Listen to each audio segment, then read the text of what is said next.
Welcome to New York for a BBC News special. I'm Laura Trevelyan. In 2016, one of the most famous names in tennis fell from grace after testing positive for a banned substance. Maria Sharapova was eventually banned from the sport for 15 months after an appeal. Now Sharapova has published her memoir, Unstoppable, My Life So Far, and she's back on the tennis circuit.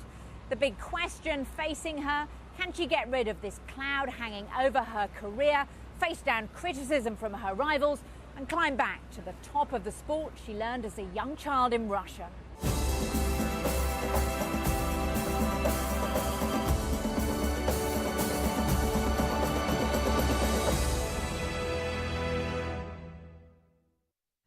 Maria Sharapova, what was it like playing here in New York at the US Open just a few weeks ago, back there in the limelight after your suspension? It was amazing. It was a really incredible moment. And it actually started when the draw came out and I found out that I would be playing Simona Halep, who was so close to the #1 ranking just before the tournament began. I knew at what level she was competing at, so I immediately understood the type of level that I had to produce against her from the first round on. And it really challenged me. And I felt like that would be a primetime match at the US Open. I hadn't played on Arthur Ashe for a few years because of the suspension and also because I was injured years previously. So it was just many years that I hadn't competed there, and I was looking forward to that moment. And just getting to the venue, from the practices to everything before, the anticipation of walking through that tunnel and onto center court, and the match itself, it was an emotional night for me as well. Well, it was an incredible match. I mean, you beat Simona Halep, the #2 seed. You had a wild card into the tournament. And you said after you won, it's prime time, baby. Well, what did it mean to be there and to win with the roar of the crowd under the lights? Well, I've been training for quite some time, and to be able to walk into a court like that with thousands of people, the electric crowd, the emotions, the noise, and the feeling that I had walking into it was a feeling of warmth and welcome. And it just felt like that's a place that I really missed. It's a place where I belonged. It's been my stage for so long, and I haven't felt that experience. And so to be in a Grand Slam after such a long period of time was very special. And the fans welcomed you back with open arms, but not so much all the players. Caroline Wozniacki said it was questionable to put you on one of the best courts for all your matches when she, the world #5, was consigned to an outside court. What do you make of that reaction? Yeah. Well, it's one of those things where I don't have any control over the schedule, and I'm not the one that's in the meetings doing the schedule myself. So there's not so much. I can only sit back and compete where I'm supposed to compete. But did it surprise you, that hostility, or are you used to it from other players?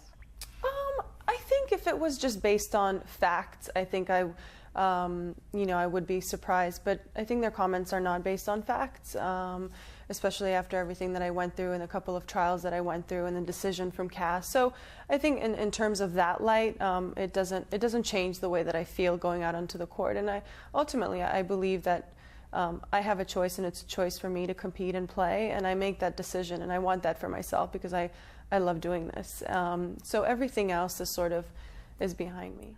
Let's just talk about the suspension, which you talk about a lot in your book. Why did you start taking meldonium, which was not a banned substance at the time?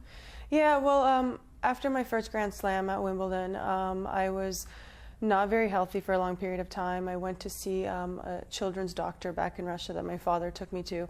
I was still a teenager. He ran some tests. He did a few EKGs. He said I had some abnormalities in my heart, and that was one of the supplements that he recommended I take. It was very commonly used in Russia. It was we received certificates that it was completely legal to take for many years, and ultimately became illegal for a few first weeks of last year. Right, so you get this email in January 2016, ahead of the Australian Open, which you're competing in, and you say in the book that, this is an email from the International Tennis Federation. It's telling you that meldonium is now banned, but you didn't click on all the attachments. I mean, why not?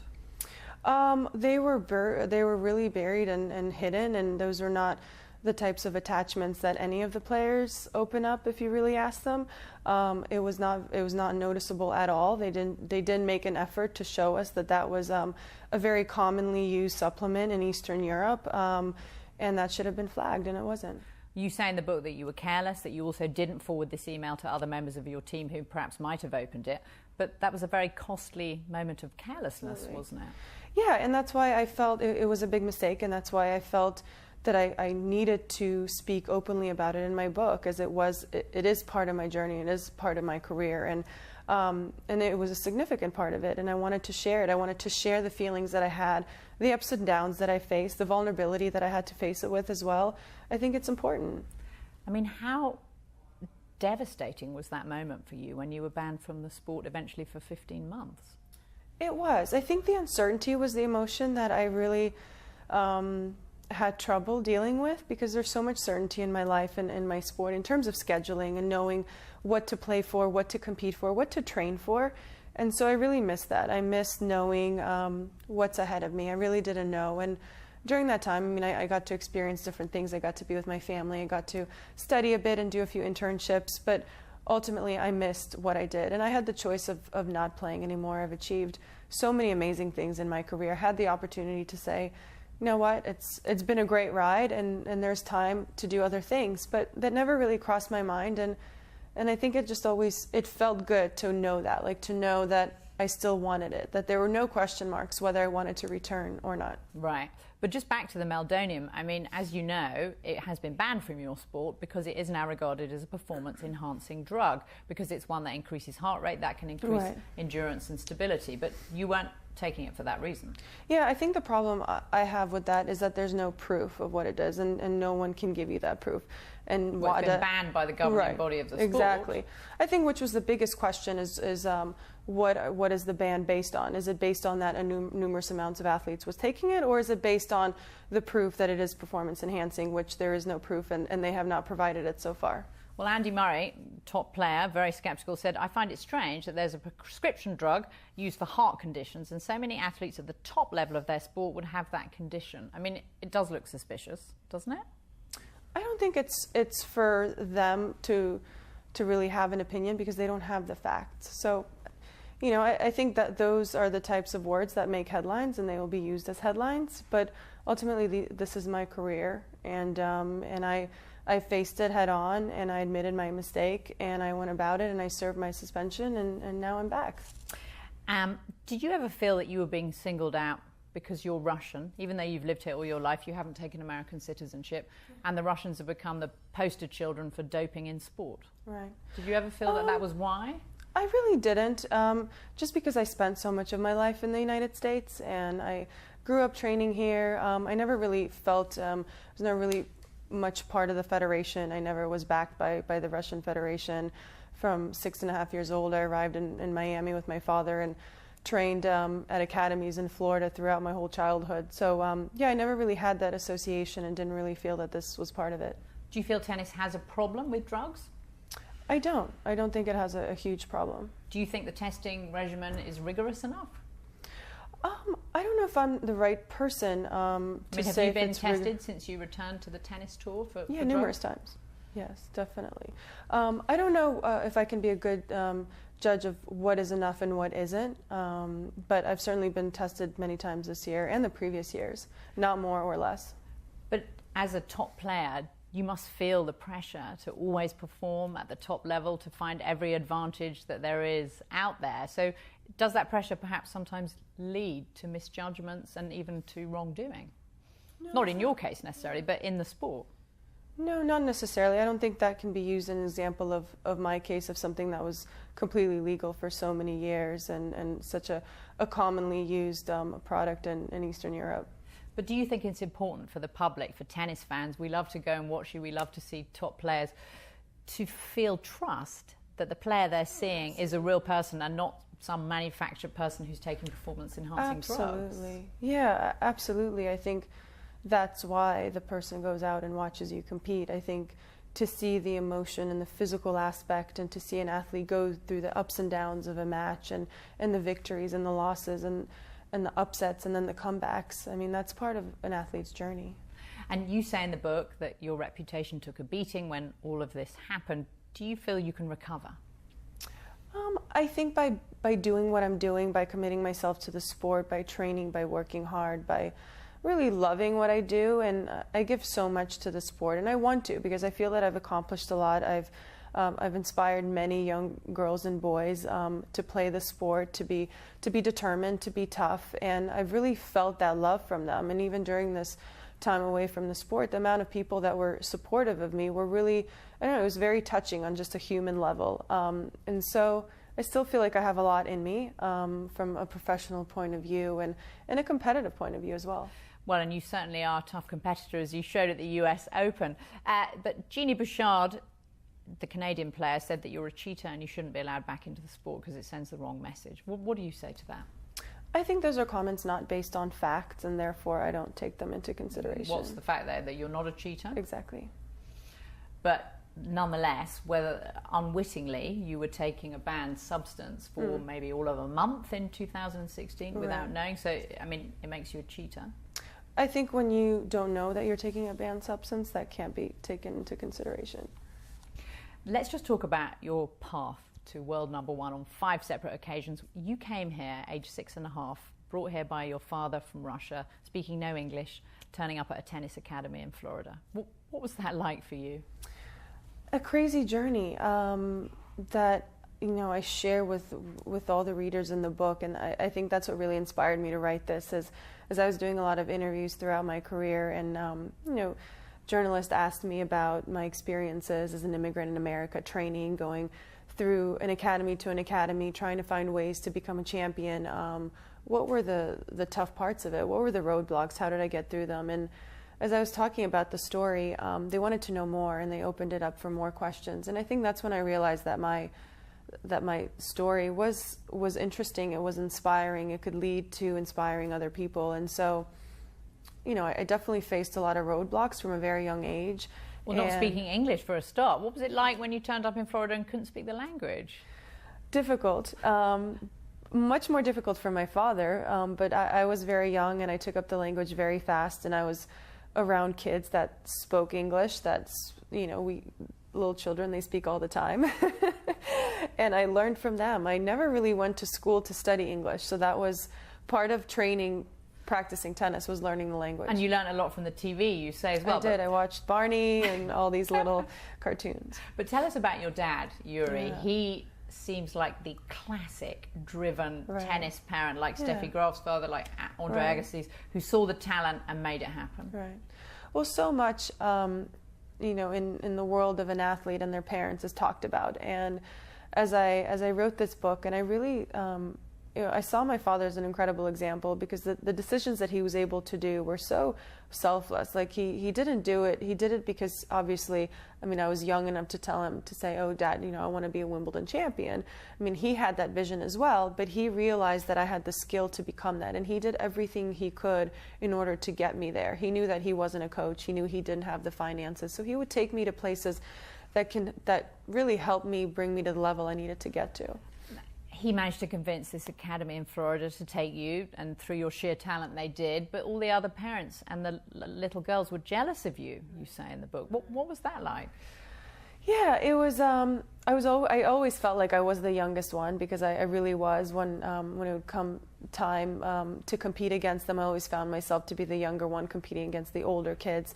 Or when I was boarding, I was always the one that was younger by a few years. So it was definitely an isolated time in my life. And also you weren't paying fees. Because of your talent, you were taken on for free. But that made everyone very mean and jealous and envious of you, didn't it? I mean, this is a cutthroat world, junior tennis in Florida. Exactly. Well, I think when you're very young, you don't realize, you don't know to which extent that goes. But then, you know, when I had a coach call me up at 7 p.m., turned on the lights, and had investors, you know, looking at my tennis game, you sort of realize that there's more to this than tennis. There's business surrounding it. You know, the wheels are turning, and really there's a lot of business in tennis and in other sports as well, and it comes with the territory. Now, when you were in Florida and you were just a kid, the Williams sisters came to one of the academies that you were at, and even then you had this huge competitive streak. Just tell us about what you say in the book about how you wouldn't watch them from the actual court like everyone else. Yes, I remember both Venus and Serena were coming to the Nick Bollettieri Academy to practice, and all the kids were given a free afternoon to watch them practice. And my father told me, you got to watch and you got to study them and you got to study their game and their focus and determination. And I was like, no, I don't. I was like, I don't want them to see me that I'm studying them. I wanted to watch them, but I didn't want them to see me watching them. I didn't want them to. And you went into a shed. I did. And you watched them through a peephole. I did. There was a video shed behind the court that they were practicing on.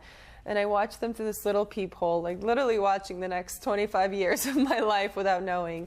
And then years later, finding myself just being transported onto center court of Wimbledon to face Serena in the final. Not only face her, but age 17, you beat Serena Williams in the 2004 Wimbledon final. How did she respond?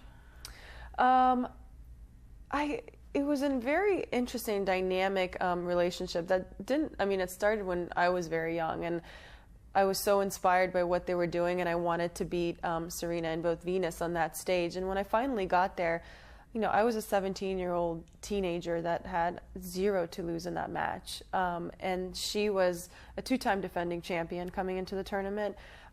Everyone expected her to win. Everyone knew, everyone basically determined that she would win. And I think as I won the first set and the second set, usually that is the time when she steps it up and she knows, you see her determination switch. You see that switch in her eyes where she's going to come back. And I really sensed during the end of that match that she wasn't going to do it that time. And I stepped it up and I was able to win it. What was that like, winning Wimbledon as a 17-year-old? It was extraordinary. It was so special. And I think it was so special also because I never expected it to happen at that point in my life, and just seeing so much of the work pay off, just from a very early age, and being able to share with my father as well in the stands, who continued to coach me for the next couple of Grand Slams that I won, but then stepped down because I wanted to feel like I did it on my own as well in my career, which is an important step of the process as well.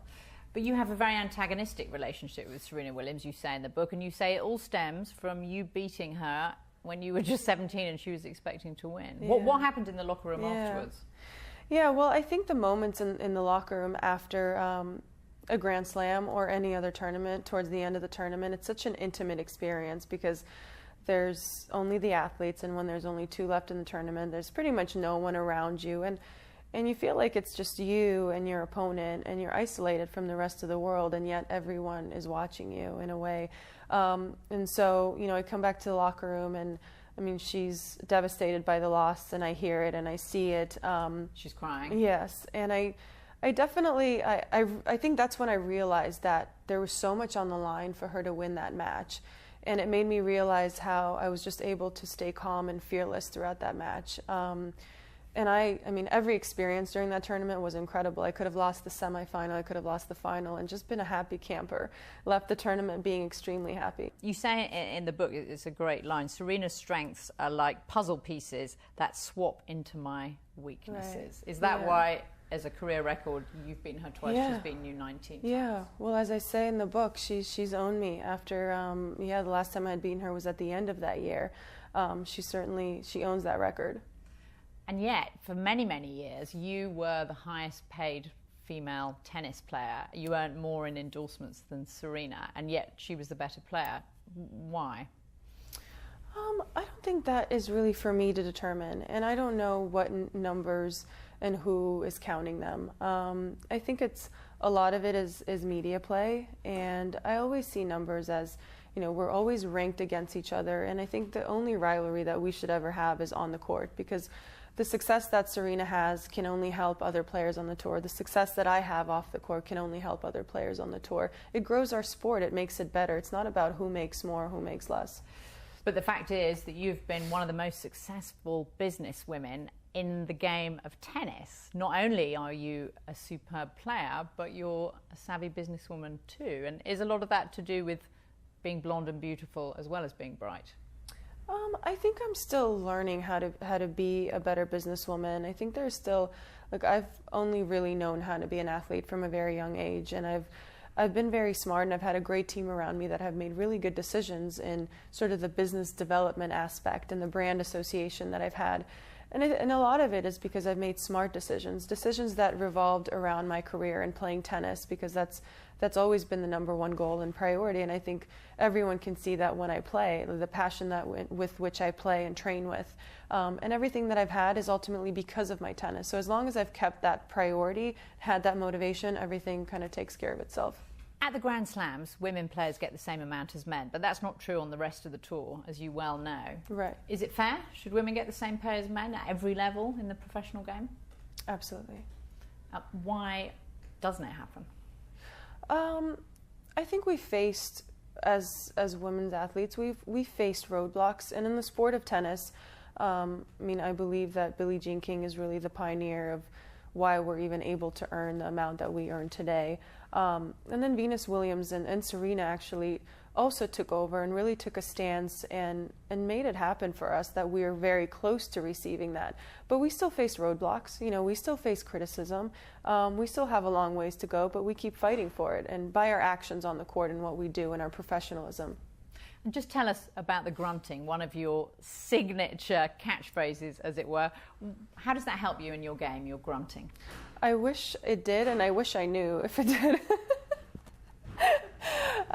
It's something that I've done for so long, and I think the British are always fascinated by it more so than any other place in the world, because it's been a subject I haven't spoken about in any other place but London. You've won 5 Grand Slams with so many players now in their 30s, mid-30s and beyond. Federer, Venus Williams, right. Nadal. Can you win another Grand Slam? I would love to. And that's my goal. It's certainly up there with a lot of other things I would like to accomplish. You know, I've been fortunate to win 5 majors and completing career Grand Slam, but in my mind, I like to think that I haven't won any in order to have that hunger and motivation, as if I still have a lot more to win. But in the book, you say, before your suspension, you were thinking about retiring. Yes. You were thinking about retiring around your 30th birthday. Yeah. So what changed? I think the understanding and of the motivation that I still have, and really the discipline that I still can give and I allow myself to have. And also the understanding what the body as a 30-year-old woman can still do, and the grind that it can still take. Tennis is a very physical sport, but if you treat it the right way, and also in terms of training, there's so many smarter ways to train now. It doesn't include heavy weights, it doesn't include long distance running. So a lot of that plays a big part into extending a career. And you say in the book that you're going to play until they burn your rackets, until they take the nets down. Yeah. Is that going to be you? I really hope so. Absolutely. Maria Sharapova, thank you so much for joining us. Thank you.